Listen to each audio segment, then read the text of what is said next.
We've got a former Virginia governor and Senator George Allen on that first. You have wanted to see this measure, but do you share any of the concerns, Governor, about the president that be careful what you wish for, you just might get it, and we might be on the receiving end of some bad stuff? Well, I think that Senator Corker, you mentioned it earlier, may have some fine-tuning, but as this process goes forward, I think we ought to stand on the side of injured families and individuals in these matters. When I was in the Senate, Tom Harkin, a Democrat, and I worked together for those hostages that were held by the Iranian government, a state sponsor of terror, and they went to court. They got a judgment in it, and we wanted to get after the assets of the Iranian government to satisfy those claims.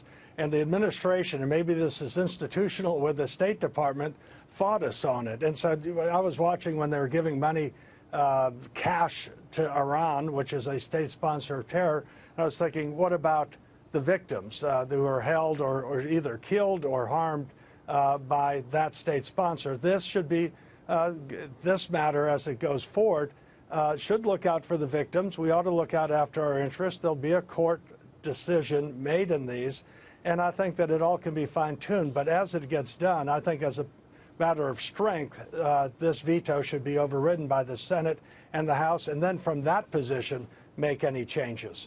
You know, while I had you here, I'd be remiss if I didn't get your take, first of all, on the debate, but more importantly, this issue over who is being more transparent or open with the information.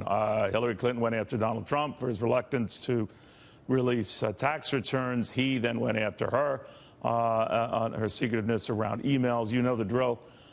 Should just each of them get everything out there, expose it all, have people at home judge it, or is it too late for that?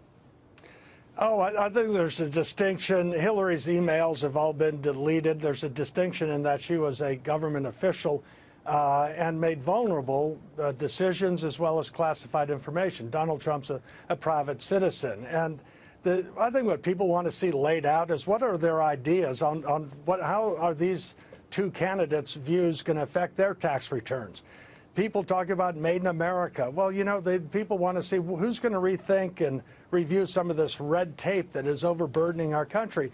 In fact, the National Association of Manufacturers commissioned an independent study that showed that American manufacturers, for each employee, every year pay on average about $19,000 a year in regulatory compliance. For a small manufacturer, less than 50 employees, without the economies of scale, their cost is nearly $35,000 a year per employee.